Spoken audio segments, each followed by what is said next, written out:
Good morning, everyone. I hope that you are doing well. Welcome to this additional review of the 5th of April 2024. The reason why I'm creating this additional review is because there have been some very interesting developments when it comes to the index futures especially. Before we dive into the index futures, I first want to begin with the weekly chart of DOR. As you can see, DOR has traded into its respective weekly fair value gap and it took out the previous week's low by doing so. We took out the February high and therefore such a retracement is not surprising. However, for a bullish continuation week, this was not the scenario I wanted to see occur. I was very clear when it comes to the scenario I wanted to see occur if the market was going to expand above this high, and we did not see that, so this was the first logical draw, the previous week's low. Based on this, we can't determine anything yet for the dollar just yet. The reason why it is the case is because we have NFP, and NFP can be utilized to just violate this complete BC. Or it can completely shoot us to the upside. NFP is this news event where a lot of manual intervention can take place, and therefore we need to be cautious with holding on to one idea in advance of NFP. Therefore, you can see me having annotated both this sell side liquidity and this buy side liquidity. Gun to my head, we are going to aim for buy side liquidity. But this is of course not highly probable in advance of NFP, so therefore I'm keeping an open mind until I see NFP having printed and until I see the signs of clear institutional order flow being present. If we dive into the daily chart, we can see the following. We can see that the DOR traded below the previous week's low into that weaker fair value gap, back into this daily BC's price range and into this H4 breaker, which is a part of this down close candle. Inside of this leg lower, we can see a CB getting created, a bearish fair value gap. However, what's very important to note is that I will not look at this bearish fair value gap as a shorting opportunity. You might be wondering, why? You see a fair value gap, right? Why is that not a short? It's because the narrative isn't clear yet. The narrative of where the DOR is drawing towards isn't obvious yet. But if I would take a guess for what they will do with NFP, I am anticipating that we are going to see a low get created inside this area until I see displacement below this BC right here. I am leaning to the upside for the DOR index. If we take a look on the 4-hour time frame, you can see that the DOR traded into the low of the previous week, into this upclose candle, which was our bullish breaker, which we utilized to call the low of the week last week, to call this run higher, into that buy side liquidity pool. We took out that buy side liquidity, turned around, sell program, and now we're monitoring to see whether or not a low will still form in this area and to see whether or not any continuation higher will originate from that. If the DOR displaces below that BC's price range, this blue shaded box inside this red box, then we need to reassess and move from there. I would not be surprised to see the DOR go sideways for a bit before it makes its next move. The reason why that could be the case is because we already took out major buy side liquidity. If we take a look at the daily ES chart, you can see the following. ES has repriced aggressively lower yesterday. During Thursday's review, I told you I would be very careful with trying to capture or call a top right here on ES. The reason why I was careful with doing so was due to the following. The markets have been so bullish. They have been repriced higher aggressively since the yearly opening. When a market is bullish, we never try to capture a top. The reason why we never try to capture a top inside of a bullish market is because the probabilities of the markets making a higher high, therefore stopping us out, are significantly high. When we are bearish, we do however try to capture tops. But until we move from bullish to bearish on a higher time frame order flow, it means that we need to wait for confirmation of that change in the state of delivery occurring. And therefore, I told you I would much rather wait to see the market react of this down close candle, if it's going to react of it at all, and move from there. Because what we have seen now is the following. We saw the market have this shallow displacement below this down close candle. Wednesday was inside day. Thursday, market opens up, runs higher into new week opening gap right here, forms the high of day, and then during the PM session, crashes, so to say. A flash crash, as the retail traders like to call it, occurred. This distribution lower, this down close candle, screams hypnotipic's hand to me. And until I see the market displace above mean threshold of this red box, of that breaker, I'm leaning to the downside for ES. That means I'm anticipating sell side liquidity below this low and these relatively equal lows to be the draw.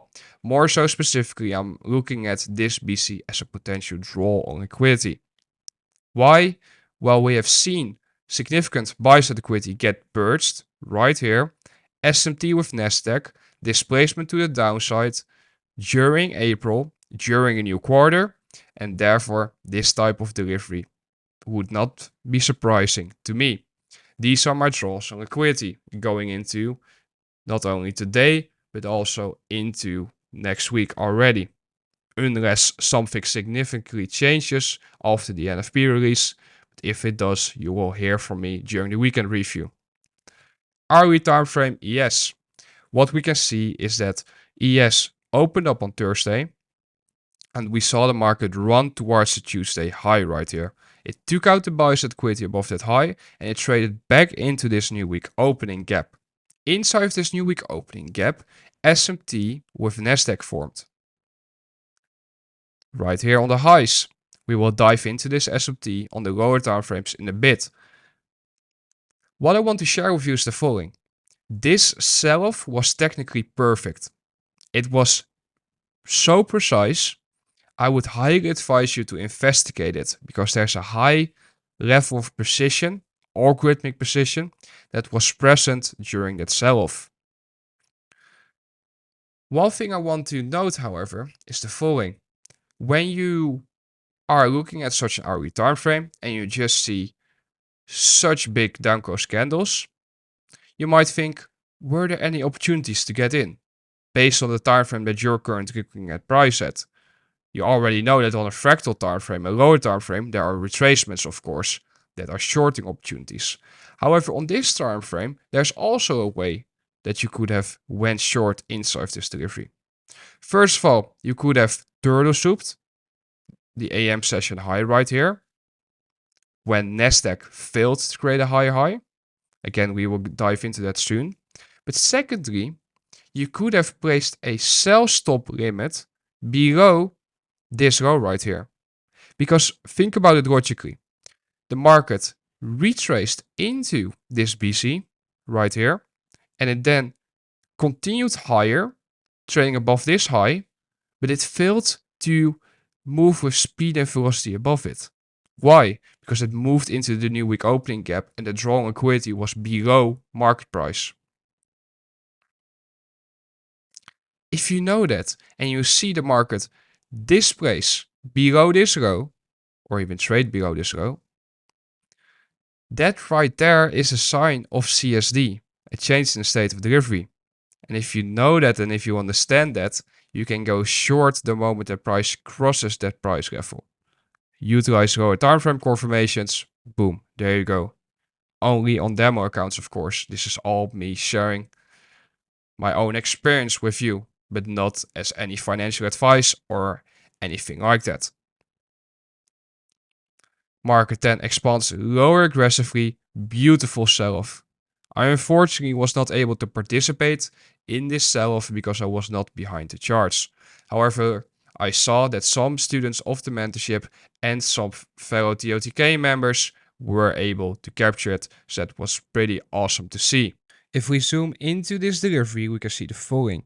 We can see that during the PM session, ES ran up higher from this vertical line right here at 11:30. The market manipulated higher, taking out the AM session's high, the previous session's high, and SMT with Nasdaq formed whilst doing so. Nasdaq did not take out the AM high, whilst ES did. Secondly, during the PM session, Nasdaq created a higher high, whilst ES created a lower high. Again, we are seeing another form of SMT here. So we're not only seeing session SMT form, we're also seeing the regular SMT that I've been teaching you with regards to that which we should be looking for within every single market reversal. Market then displaces lower, this down close candle is functioning as resistance on price. Look at the BCs on the left side of the curve that got overrun, functioning as resistance on price as well. The market then reprices lower, it displaces below this down close candle, retraces into the down close candle, and it then expands lower aggressively into the London sell side. You might be wondering, why specifically this down close candle? Well, if you have been looking, you can already see that that down close candle was a bearish breaker and the low of the third AM cycle. You might be wondering, why was this a bearish breaker? Well, you see a high form, a low, higher high. It's not just the down close candle, the breaker that matters. No, it's the time at which the breaker formed. It's the time window during which it formed. And that's how you're able to utilize PXH and PXL theory to gauge institutional order flow. Market sells off beautifully, very nice sell-off. If we compare Nasdaq to ES, or ES to Nasdaq I should say, since ES is on the left side and Nasdaq is on the right, we can see that ES took out the AM session's high, whilst Nasdaq did not during the PM session. However, during the PM session, Nasdaq created a higher high, whilst ES created a lower high. Double SMT present inside of this reversal. Very strong confirmation of a high being formed. Here we are on the daily chart of Nasdaq, and Nasdaq's delivery has been absolutely gross, meaning the delivery lower has been very slow and has been very long-winded. However, yesterday we saw that Nasdaq distributed aggressively lower. We displaced below this BC and we are currently trading inside of this down close candle. In order for me to confirm a sell program being in play on the higher time frames, I want to see Nasdaq trade below this down close candle and I want to see that down close candle function as resistance on price. If it does, I'm anticipating Nasdaq to draw towards this trend line liquidity right here, below this low, and more so specifically into the high of this candle right here, if it gets oversellers. If we take a quick look on the hourly time frame, we can see the following. We can see that on Thursday, the market opened up and it displaced above the Tuesday high, above the new week opening gap with a BC. I personally went short inside of this retracement leg into that new week opening gap and into that BC. And from there on, we saw the market continue higher. It did not take out the AM session's high during the PM session. However, we saw this leg higher.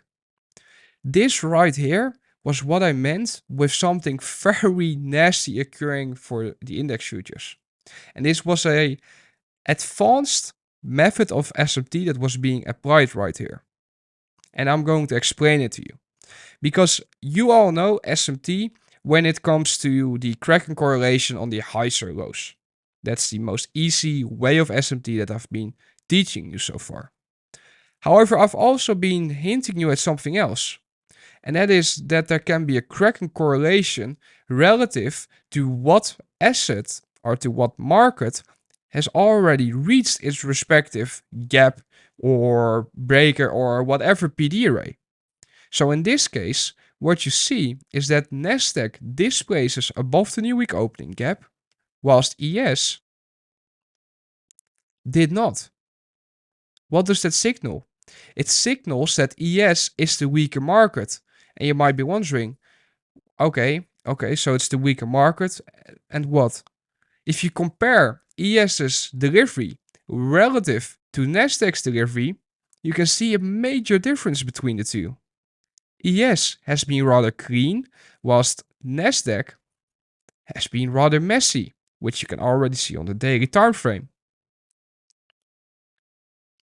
So what occurs is the following. SMT with ES takes place, Nasdaq trades below this candle right here, and it immediately reprices lower into the Tuesday low, into mean threshold of that annotated daily down close candle. Going forward into today, I'm monitoring to see whether or not a retracement will take place into Thursday's range, and if a high will form inside of a retracement leg into Thursday's range. Meaning, if NFP gets utilized for repricing purposes higher, I'm monitoring to see whether or not a high will form around this area right here, and if that high will then be utilized to reprice lower. If that does not occur, and NFP immediately reprices lower, I would not be surprised, first of all, because we're very close to the 18,000 price level. And secondly, it could mean that the focus is going to be on the PM session in general. If NFP causes too large of a range during the morning session, I will avoid the afternoon session. Yesterday, I made a post on the forum that we've recently introduced, and I shared something about this move lower. And it was not technical. Instead, it was the complete opposite. What I shared was the following. I shared that I knew that there was at least one person out there inside of my mentorship who would be upset right now, would be feeling a bit sad that they did not participate in this move. And the reason why I know that that is the case is because I've been through that in the past. I wanted to catch every single move. I wanted to catch every single low resistance liquidity run. Wanted to catch every single clean expansion. But then I realized that's not possible, humanly at least. So how do you counter that? How do you counter those feelings? How do you deal with that negative feeling that might arise when you see the market deliver so beautifully, but you're not in? Well, what you don't do is you don't beat yourself up. You don't go out there and say, oh, I'm so stupid. I should have captured this move. Oh, I should have traded this, whatever. No. What you do is the complete opposite. You are so grateful for the fact that you know why the market moved the way it did. You are so grateful for the fact that your model is being presented. You're so grateful for the fact that you are seeing your model repeat. And by reprogramming your mind and by having that positive influx in your own journal, you are creating such a great perspective on the markets. You are creating a mind that isn't driven by fear, that isn't driven by fear of missing out, that isn't driven by feelings of being anxious, that isn't driven by feelings of being angry about missing that move. No, you're doing it all out of positive energy because you know what your model is, you know what your protocol is. And every time that you do not capture a move on your demo accounts, when the protocol tells you that it would have been a setup, that's proof of your model repeating, and that's the way you need to look at that. So I thought it would be very important for me to share that psychological lesson because, like I said, I know that there is at least one of you, you might be it, that looks at this day and thinks, man, I could have done that. I could have traded that. I could have made so much money on that large expansion. And yes, that's true. But don't look at it that way. Look at it through the lens that I just described to you. And trust me, it will do you so well in the long run from a mental health perspective. Because if your mental health is not in order, you are going to harm yourself. And it's you that has to be mastered after you know what you're looking for inside of the charts. And that journey right there is the most beautiful journey that any trader can go through. And it doesn't end. It's an endless journey. And that's what makes trading so fun. It's a continuous battle within oneself. And through facing that battle, you become better, you become stronger, you learn to control yourself more, you learn to control your impulses, you learn to control, or you learn at least what makes you think and what makes you act, and you learn to control that. And the only way to become aware about those things is by listening to others that have been through that and then recognizing whether or not what those people are sharing with you aligns with what you are experiencing. And then the aha moments take place, and then it's just a matter of time before you learn how to reprogram your mind, and then you can move further. So, with that, this review comes to an end. I hope that you found it insightful. And the final thing with regards to this SMT between the gaps, this displacement higher was very nasty, and I did not anticipate this large drop after we saw this displacement leg. That was completely a moment that I personally got caught off guard, but when I looked at ES, it made sense for it to have occurred. And ES was technically way more cleaner than Nasdaq. So that one will go in the journal. It will be something that will be journaled in depth, will be broken down, of course, and that's how you move. You don't look at an experience and beat yourself up about, oh, my analysis didn't play out, my anticipation. No, because it still offered a nice long opportunity, and it would have been managed properly, because there's literally no way that if you went long here, that this could have been a full stop out. No way. Because let's say that you went long here and your stop was below this low. You went long inside this BC. The market traded away from that BC. Lower time frame is displacing to the upside, but the market is not displacing above the AM session high, whilst ES is. You're literally having confirmations right there that, okay, maybe the analysis I had of continuation higher occurring is not correct, is wrong. So what do? You don't keep your stop right here, you trail it to entry. That's how you manage positions. So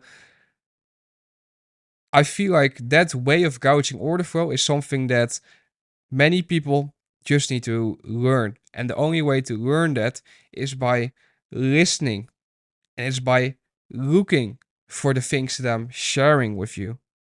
Because it's so easy once you see it. But in order for it to become easy to see, you need to put in countless hours and you need to put in the work. And it's up to you to do so. So anyhow, I will speak with you again this weekend with the new weekend review. Please do not do anything stupid in advance of NFP or post NFP. Don't do anything stupid in general. And I look forward to speaking to you as well within the new model series lecture. Be safe.